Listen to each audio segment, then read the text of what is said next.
So again, we have the Piers Morgan wannabe grilling Naftali Bennett on what's called the UN Gaza reports, where they're constantly claiming we're committing genocide. Let's take a look.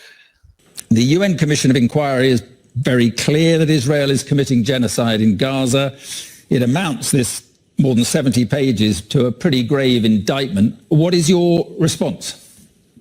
It's a sloppy piece of report. You certainly would agree with me that in 72 pages, it would have made sense to mention how it all started with a massacre, a Hamas massacre of 1,200 Israelis, burning babies, cutting heads off, raping women.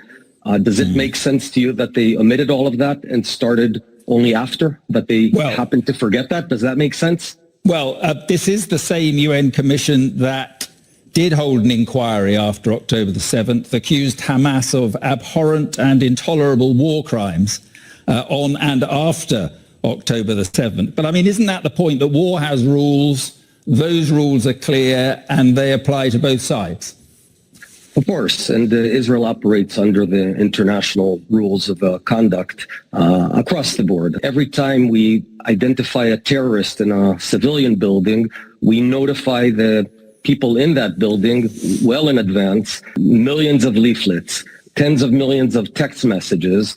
That's not genocide. That certainly is not how genocide looks. Right. And 2 years into the war, when we're talking about roughly a ratio of civilian to combat deaths of 1-to-1, you'd agree that that certainly is not genocide. Let's just look at one of what the Commission says is an act of genocide which the Israeli authorities are committing. It's deliberately inflicting conditions of life calculated to bring about destruction of the group in whole or in part through destruction of land and structures essential to Palestinians, destruction of and denial of access to medical services, forced displacement, blocking essential aid, water, electricity and fuel from reaching Palestinians. I'm just interested, which one of those things do you say is not happening, or rather has not happened?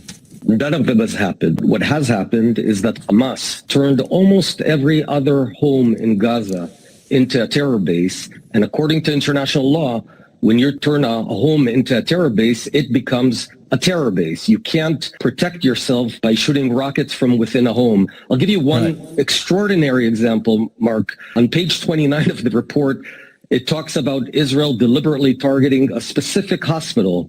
What they forgot to mention in that report is that we targeted Mohammed Sinwar, the architect of this whole massacre and war. Is that not sloppy in your opinion?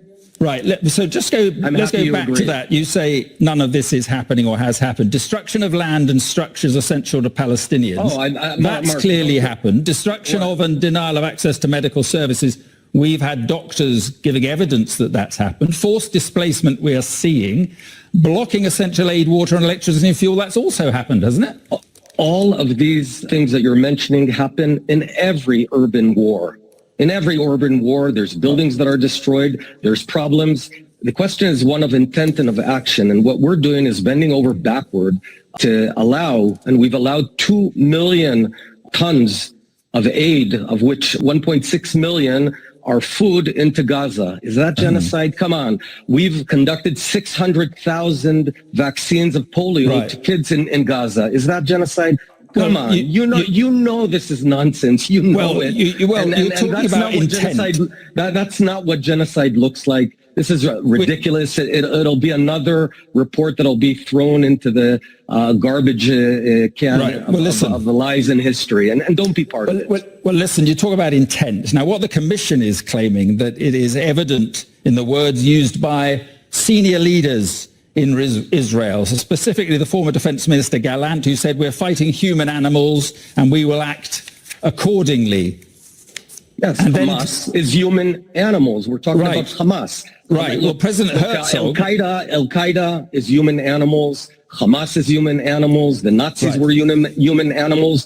No one's talking about the citizens. Well, this is just distorting. No, this is, and you shouldn't play to that. I'm not playing to anything. I'm just going to say that the other quote they use is President Herzog, who states it's an entire nation out there who is responsible. That is the quote the commission uses that's not to what he said. determine the intent. That's the President Herzog quote. No, but that's a distortion. What he said, and what is correct, is that the Gaza public, most of it does support the massacre of October 7th. That's a fact. Right. We know that there were mass celebrations everywhere. But you have to accept there are innocent Palestinians in Gaza. You have to accept. No doubt. And we operate under that assumption.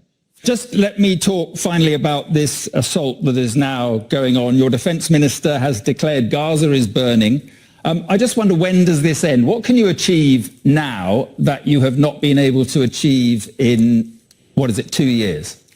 It ends at the moment Hamas releases the hostages and lays down its arms. We do not want to fight anyone in Gaza. We don't want to have a war. We didn't initiate this war. We have no territorial desires or aspirations for Gaza. This is a one-sided thing. They want to kill us. Razi Khamed, after October 7th, said, we're going to launch again and again attacks until we annihilate Israel. So the moment they decide to stop killing Jews, this whole thing will end. And right, just one last point. The mother of one of the captive soldiers said this morning, we are terrified this might be their last night, that the living hostages will pay with their lives, that the deceased will disappear. Have you given up being concerned about the fate of the hostages? I agree with her. And I think most of Israelis agree that, and we are horrified. And thinking about these 48 Israelis that are in cages, literally in cages, being starved to death. They're the only people who are going through deliberate starvation, and it's horrifying. And by the way, in Israel, but is this the way to get them out, do you think? So in Israel, there is public debate about what's the best mechanism, and many disagree. That's what being a democracy means, that you can debate openly. By the way, in Gaza, you can't. They'll shoot you in the knees and kill your family if you debate them. Naftali Bennett, appreciate your time. Thank you very much. Thank you.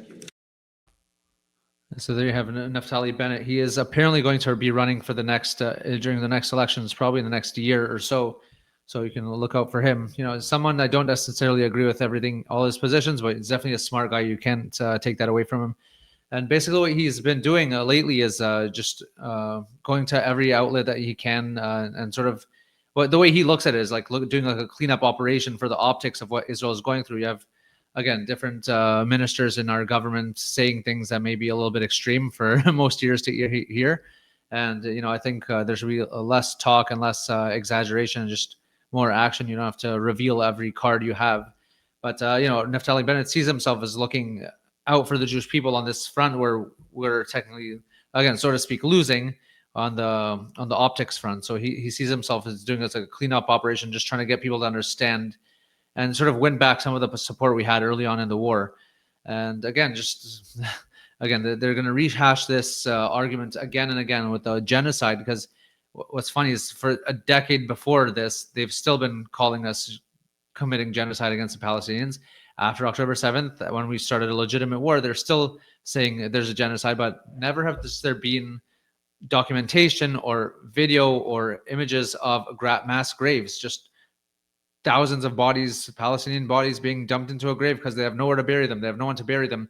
That's what a genocide looks like. That's what, if you go to Rwanda and all these countries where there's civil war, Yemen, and, you know, for the past decade has been going through a civil war where hundreds of thousands of people dead due to war, famine, and just lack of infrastructure and disease. So again, they're going to keep throwing this at us. You know, unfortunately, we're always on the defensive. I think it's time we go a little bit on the offensive, stop catering to everyone's questions, and really just give it to them as it is. You guys started this war. This is what you wanted. We are obligated to bring our hostages back at any cost. And, you know, the price of war is that innocents die. And it is a responsibility of every government to look after their citizens. So that's why we see Bennett and all Israeli leaders saying Hamas started this. They're responsible for every Palestinian death happening in Gaza. So again, that's what we have it here. You can look forward to Bennett in the next election. Hope everyone had a Shana Tova, and may this year be the year we bring back our hostages all alive and well, those that remain. Am Yisrael Chai.